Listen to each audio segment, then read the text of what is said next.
د بخونکي سختن تعالی په نامه د اعظم درنو قدرمن لیدونکو السلام علیکم ورحمت الله وبرکاته. باز د چې لنن سول سيزي وړاندې د غزنی په تاریخي ځمکه باندې داسې یو شخصیت د پښتو ادب نړۍ تراغه چې د پښتو ادب او په خاصه توګه د پښتو نثري ادب مخه یوې بلې خواته وګرځوله. دغه ځوان نصیر احمد احمدی نومیده چې په ډیر کم کې عمر یې د نثر پر لیکلو باندې پیل وکړ او په دغه برخه کې هغه کانې وکړي چې نه به له د ورسته څوک وکړي او نه هم له د مخکې چا کړي. دغه شخصیت چې په ډیر کم عمر کې مختلف آثار د داستان په برخه کې وپنځول، بل اخیره د کورونا په نړیواله وبا کې له نن څخه 3 کال وړاندې په همدې شپو ورځو کې له دې فاني نړۍ کوچ وکړ. د نصیر احمد احمدی پر ژوند، فن، د هغه په فکر، آثارو او د هغه د نثر په شیوه لنی کمرغه نن را سره ځوان لیکوال داد محمد ناوک صاحب دی. د سره به د نصیر احمد احمدی په اړه باندې لنډکه بحث ولرو. تاسو لیدلو تر بولم ناوک صاحب ستړي مشي په خیر علي ډیره مننه دا چې خبرونه ته مزړه کړو لاشته بوختیا او سره مو مرکې ته ځان حاضر کړ. کور مودن تاسو ته درنو لیدونکو ته السلام علیکم ورحمت الله وبرکاته. ډیره زیاته مننه په ډیره ښه موقع باندې دا بحث راوخسته. ناوک صاحب محترم، هر څه خپل سریزه لري. ل دې وړاندې چې په احمدی بحث وکړو د په ژوند آثار په ټوله کې د پښتو ادب په ځمکه باندې د نثر په مخینه او د تاریخ باندې فقط لنډ او مختصر غږیږو. یو پښتنه دا چې کسه هم چې په نثر کې تر نظم افکار، احساسات، عواطف، غوښتنې د شاعر خبرې یا د لیکوال په ټوله کې خبرې، پنځګر خبرې ښه انتقالېږي. ولې پښتو لیکوالو د نثر په پرتله شعر ته ډیره مخه کړې ده؟ نثر پکې کم دی، نثر ته کم کار شوی دی په ټوله کې. ډیره زیاته مننه. په تاریخي لحاظ کې سړی توپیروي او بحث کوي نو مخته د تاریخي سند په حیث باندې د امیر کروړ شعر رسیدلی دی. یعنی په پښتو ادبیاتو په خصوصا په هنري برخه کې تر نثر وړاندې مخته د شعر هم را رسیدلی دی. او که ودانګه د نثر برخه کې بیا د سلیمان ماکو تذکره د 1612 هجری کې فکر کوم دا یو څو پاڼې نو معنا دا چې هغه دغه څو پیړۍ وروسته را پیدا شوی د مختلف سند په لاس راغلی. اما که سړی بیا د ژبې له اړخه بحث کوي، هغه یو مهم ډبرلیک ته چې په هغه باندې بحث کیږي هغه 3 بیتونه پې تېر شوي دي، خو هغه جنجالي مسله ده، اختلافي موضوع ده په اصطلاح چې موږ واضح سند په لاس کې لرو. د شعر تاریخ مو په اصطلاح یو 3 شاوخوا هجري قمري ته رسیږي او د نثر 600 هجري پیړۍ ته رسیږي. بالکل په هجري پیړۍ په لومړۍ دویمه لسیزه کې راغلی. دا په اصطلاح تاریخي سیر ده او دا چې ولې خلکو پام کم ورته کړی ده. اصلا خبر ده چې موږ فکر کوو چې موږ ته شعر اسانه ښکاري. په داسې حال کې چې موږ که سړی دقیق پام پې کوي، بحث پې کوي، د موږ شعرونه خصوصا په دې ځوانه کټګوري سړی په معاصر وخت کې بحث پې کوي نو د موږ شعرونه دورهیي شعرونه یې ډېری په اصطلاح بازاري شاعري. استاد صمیم خبره کوله چې دا موږ تاسو اوسنی شاعري د بازاري ادبیات او څنګه د پاڼه واوړي د ادبیات مو سره واوړي بیا به یو 50 کال ورسته په تکلیف سره یو څوک د نن دورې یو چا کتاب رااخلي. دا خو د شعر هغه کمبودي ده چې په نن سبا کې شته یا په د تاریخ په جریان کې په شعر کې د دغه بدبختۍ ورته وایم یا دغه مشکل ورته وایم چې پښتو نثر تر پښتو شعر ولې شپږ پیړۍ وروسته پاتې کیږي. د همدې تر اتلل چې موږ فکر کوو چې ولا شعر ته اسان روزه کې بیروبارم کې ډیر د سره چې شعر خپل تخنیکی او فني او هنري ځانګړنې لري باید پام کې ونیول شي. نو موږ ځکه ډیر توجه دی خو د فکر کوو آسان ده دا چې هغه آسان ده او نثر مختعدي خبرې ښکاري. یو خبر دلته ده کني په داسې حال کې چې نثر تر شعر سخت ده. ځکه سخت چې نثر ته په خپل تولیدوي په اصطلاح، اما شعر ډېر الهامي روحي لري په اصطلاح کې دا استعار درنه جوړ شي په اصطلاح. اما د نثر به کلمه دقیقه سنجوي او دومره سره پیچلې مسکا یو کلمه تر یو باسي کې داسې معنا ګډوډه کی نو تر دې اندازې تخنیکی کار ده په اصطلاح. خو موږ فکر کوو چې ولا دا لکه اسانه کار ده د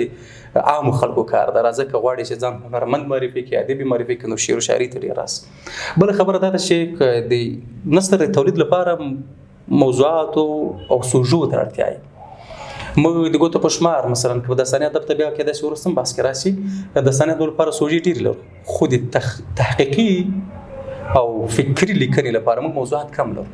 خلک فکر کوي چې بناول لیکي بلند کیسه لیکي، خو نور په نثر کې څه شی لیکي موږ ادبیات ویشل دي موږ وایو چې تحقیقات ادبیات یو هنري ادبیات دي تحقیقات ادبیات او کار دغه د هنري ادبیات اړوند تحقیق کوي او دغه دوړو بیا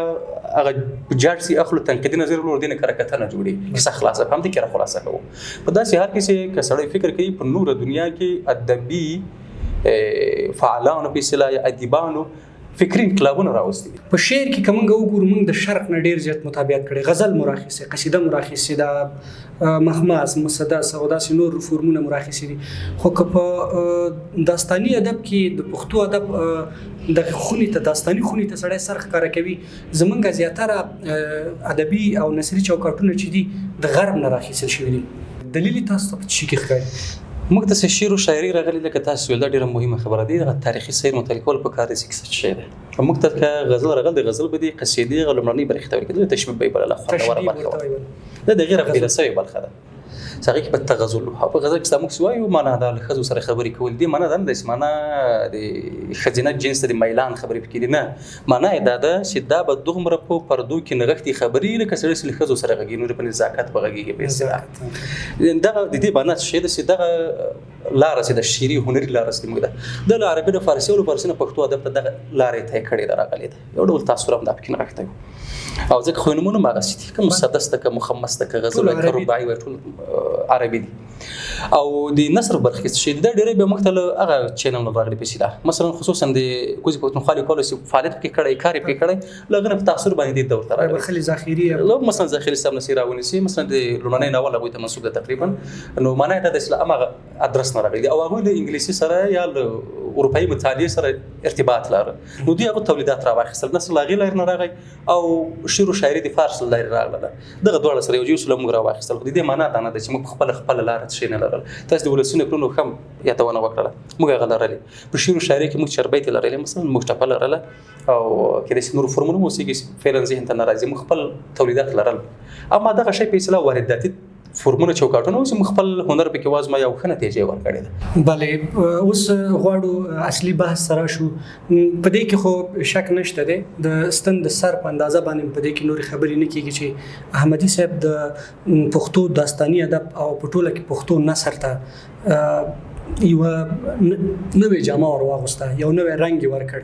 او کله دغه داستانونه د ادب تاریخ پرانا کې خصوص شو د نورو پوهانو یا لیکوالو له اثارو سره وکتل شي فکر کوم د سره د مقایسې وړ نور څوک نشته آیا د احمدي ورسته داسې کوم څوک په اوس مهال په پښتو ادب کې شته چې په داستاني ادب کې دومره کار کړی وي یا یې وکړي د دومرواله فیصله کې کوپی شله دا یو تحقیق غواړي سړی وایي چې رښتیا څومره کار کړی خو تر څومره مهمه ده سړی چې څنګه کار کړی دا مهم ده او احمدي صاحب په کیفیت باندې په اصلاح خبره سره کې په څرنګوالي کې ښه کار کړی او په دې ښه کار کې کاغه د ماهیت نظر ده مثلا کدي نظریو نظر ده مثلا کدي داستاني جوړښت نظر ده بحث پکې ده چې انساني تولید په دې باندې وکین کېدای شي یو څوک بیردوي یو څوک تاییدوي او په دې باندې بحث کېدلی شي خو تنه یو خبر ده چې تر دوه وړاندې سرپد صاحب په دې برخه کې تقریبا د تورته لکه احمدي صاحب چې کوم نصر لاره د تورته یو لاره ته کړی ده د سرلی صاحب کوچې ملا ناول ده او بخملي صحرا ده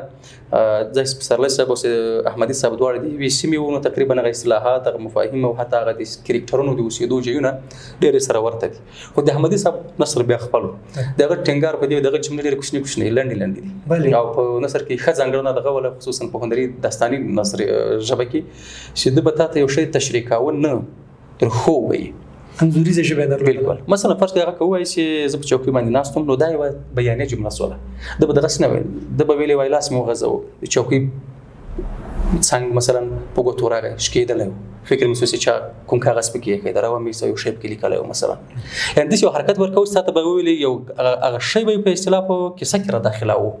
او دا تقریبا په ټولو کې تکراری ده او یو بل مهمه ځانګړنه چې د جزئیاتو ته ډیر دوی خپل نظر دا او راځي کې سوي لیکو په کتاب کې د یادونه کوي چې تاسو تنه د مرغۍ مخکې ته مګوري مخکې کې غتیریسونو ته مګوري دا هیګر خپل جیلری دا جزئیات او نیمګړتیا خپل بیا راولای شي چې کله کله د احمدي صاحب د داستانو د ډیرای کریکټرونو داستانونه چې د کریکټر لژبې دي مثلا کرکټر خپل کیسه کوي زلاړه ما د می وکړلو بیرته له مو څنګه معنا د روایت کوي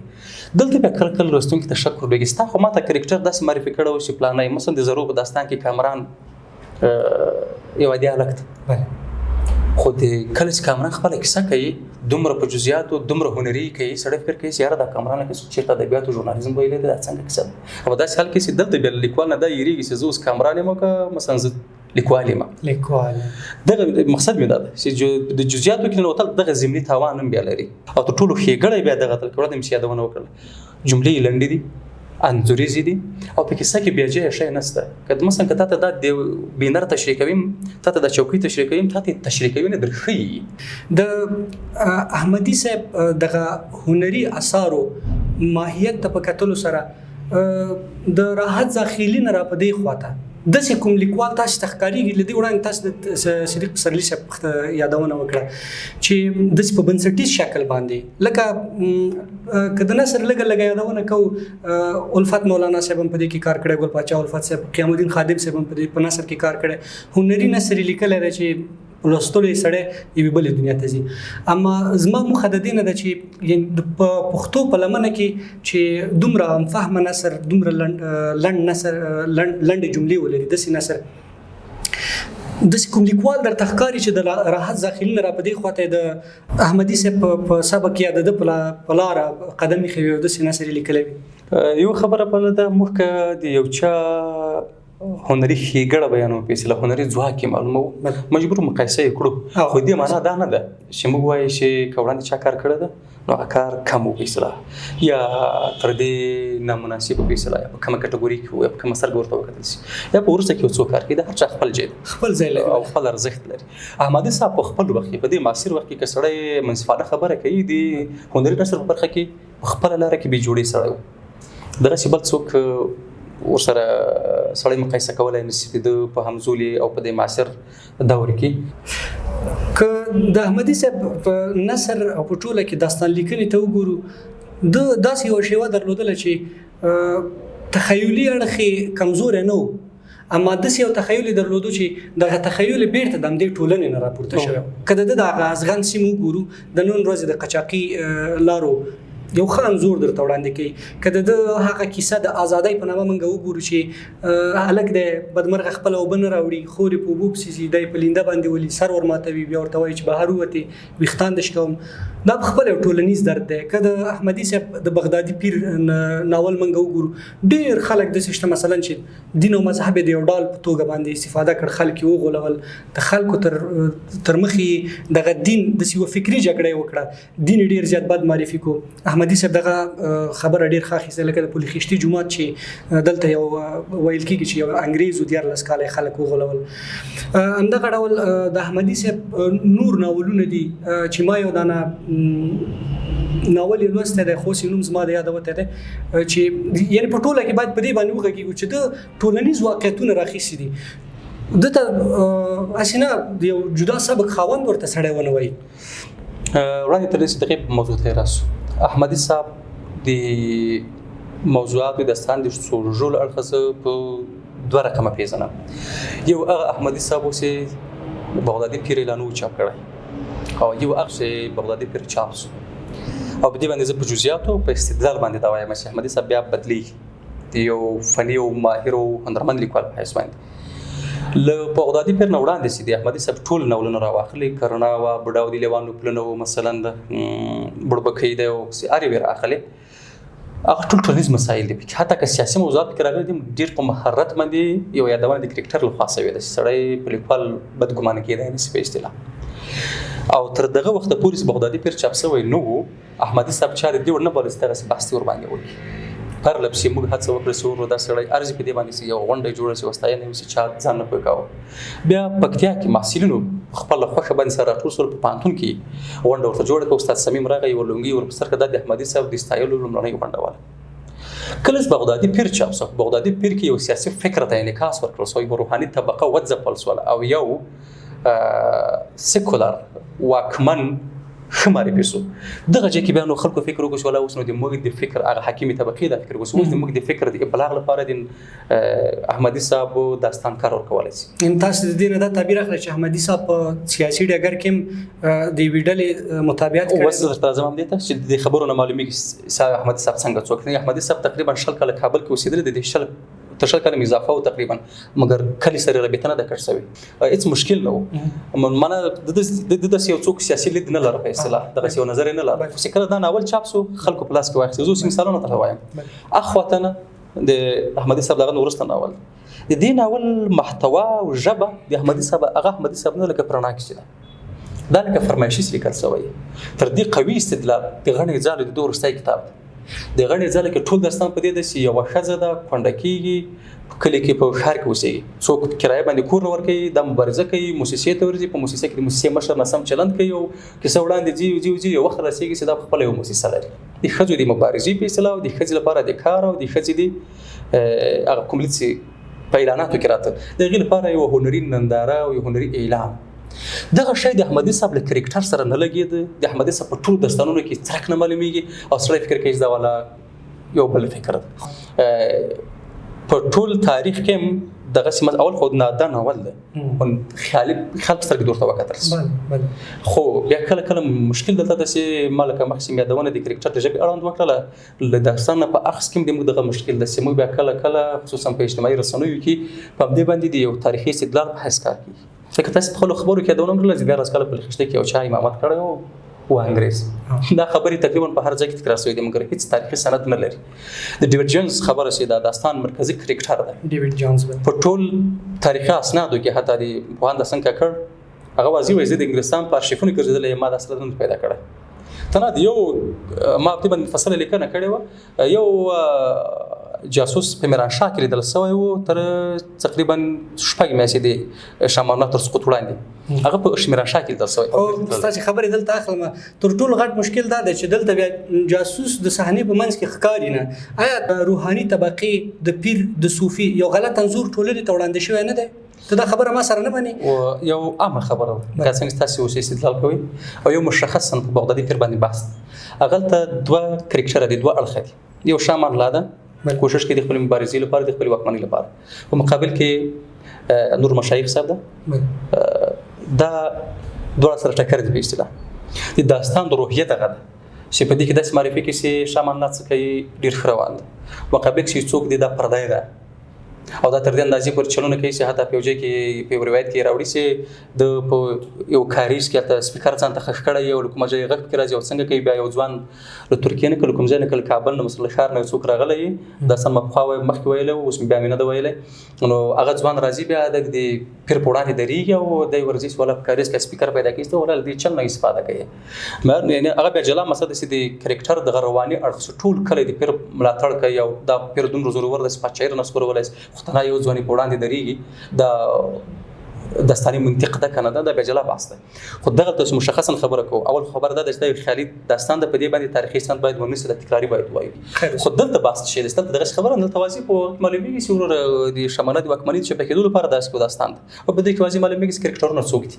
احمدي صاحب پخپله چې د یوې روحاني کورنۍ نه و، پخپله یو روحاني شخصیت و چې د کلي سره اړیکه پرې نه وه ستاسې د خبرو په تصدیق، او پخپله یې د کلي سره اړیکې درلودلې. او دغه بغدادي پیر ته تر ډیره پورې خلک چې د سمبولیک نظر باندې ګوري، دې ته په تاریخي سند باندې نه ګوري او که څوک د تاریخي سند په شکل ورته ګوري هغه ساوه کوي، ځکه داستان هېڅکله تاریخي سند نه دی. اوس ما چې کومه پوښتنه وکړه، احمدي صاحب د یو نوي سبک څښتن نه دی؟ د سبک لپاره مشخصات مهم دي، هغه ځانګړنې مهمې دي. مثلا موږ وایو چې سبک له بل سبک نه څنګه بېلولی شو. نو موږ که د احمدي صاحب د سبک ځانګړنې رااخلو، موږ وایو چې احمدي صاحب نثر انځوریز ده، ژوندی ده، محرک ده او لنډې جملې لري په اصطلاح او لهجه پکې کارېدلې ده. دا د دوی د لارې د سبک مشخصات په اصطلاح او دا سبک جوړې معنا ده به فردي وبولو فعلا، او کله چې په اصطلاح ومنل شو او یو څو لارویان یې پیدا کړل، بیا به سړی وایي چې اوس نو یو سبک دا کوي، بیا اضافه پیدا کړي، بیا به یو مکتب ده په اصطلاح. خو د فعلا لپاره دا یو فردي سبک ده، د تجدید لپاره ولې مسؤل بلل. تاسې د بغدادي پیر خبره وکړه چې د بغدادي پیر ناول په عامه اصطلاح او فرمایشي لیکنه وه یا تا ویل چې په ډېر زر شکل یعنی ډېر ژر په ټولنه کې ومنل شو د بغدادي پیر ناول. د جوجو ناول بغدادي پیر مخکې لیکل شوی که وروسته لیکل شوی؟ دقیق میاد نه ده خو زه فکر کوم چې جوجو له دې نه مخکې و ځکه چې جوجو ته موږ په افغان ادبي بهیر کې غونډه نیولې وه او دا له هغه نه وړاندې و فکر کوم دقیق میاد نه ده چې څنګه ده او د منل کېدو خبره هم دغسې نه ده لکه څنګه تاسې تعبیر واخیست اورېدونکي هغسې تعبیر وانخلي. د احمدي صاحب ټول ناولونه هر څنګه نظر راغلی خلکو ډېر هرکلی یې کړی د لوستونکي ډېر لري خو د بغدادي پیر مقصد دغه اوس د یوې خاصې حلقې لپاره هرکلی اوس داسې ترجمه ښېګڼه تر ټولو دا ده چې ټول هغه مسایل تر اخره چې د ټولنې د ټولو خلکو سره ګډ دي دا تر ټولو ښه ښېګڼه ده. مثلا په رڼا کې چې کوم داستان ده سړی فکر کوي چې یاره زموږ د کلي داستان ده هر چا ته خپل ښکاري د هغه سیم تاسې یادونه وکړله خونکار هغسې در واخله بړبوکۍ د امریکایانو د یو جاسوسي داستان ده خو هغه هم په یو کلي کې ده او د نور چې رایات کې سړی د دوی ناولونه تقریبا ټول داسې په لوستلو عرض خلکو راخیستې دي تاثیر یې کړی ده او سوژې ټول تقریبا له منځ نه دي. ته نه دغه یو خبره ما تکرار سره یې وایم چې لویدونکي درک کې وایخلي کې داسې مخالف کې داسې موافقي د ما نظر دغه ده او زه تقریبا دقیق لولم چې بغدادي پیر نه راوروسته که دوی دغسې موضوع راخیستې وای او ټولنیزه موضوع موږ ویل احمدي صاحب په خپل مسیر روان ده. بغدادي پیر نه وروسته اخواته نه چاپ شو د ما یاد ده 2 کتاب په چاپ شوی بل هم د غرانه هیر شو او یو د غنې ځاله وروسته دغه 3-4 سره چې پر ربشي له بغدادي پیر وروسته چاپ شوی د ټول شی وګوري تقریبا هغه احمدي صاحب چې تر دغه وړاندې ونسته یعنی مثلا دا به کېدای شي بیخي جالبه شي اول وار لپاره د ښځو د فعالیت موضوع دی په ښاري سیمه کې د احمدي صاحب داستان ته نو زه به ټول کار کوم د ښځو موضوعګانې په اطراف کې به وي د کلیو د یوې ښځې داستان به و دا اول وار د ښاري سیمې نه د انځور راواخیست تصویر یې راواخیستی له دې نه معلومیږي چې تغییر راغلی ده. مخکې ستاسې یادونه کړه دا اوس د هغې حلقې ملامتیا ده که د هنرمند ملامتیا ده د ملامتیا په حیث نه مثلا د ادبیاتو نظره که ورته ګوري احمدي صاحب په ادبیاتو کې کار کړی او باید درنښت یې وشي د هنرمند په حیث د فکري لید له اړخه که ورته ګوري مثبت تاثیرات هم لري منفي تاثیرات هم لري دا ټول ادبیاتو خاصه او دا نقدېدلی شي تر نقد یې څوک پورته نه بولي او مطلق به یې ردوي هم نه دا چې د ما د طبیعت خلاف خبره پرې غلې د ما د ارزښتونو خلاف مثلا ځوان سره روحاني طبقه ماته ارزښت د ما د ارزښتونو خلاف خبره پرې غلې زه دا ردوم چې دا ناول چې لپاره ما په دې ناول کې بیا کوم هنر کارېدلی ده هغه منم. ناوک صاحب په ټوله کې ځوان کل زمونږ د خپرونه یا زمونږ د پروګرام ټول برګري ګوري هغه چې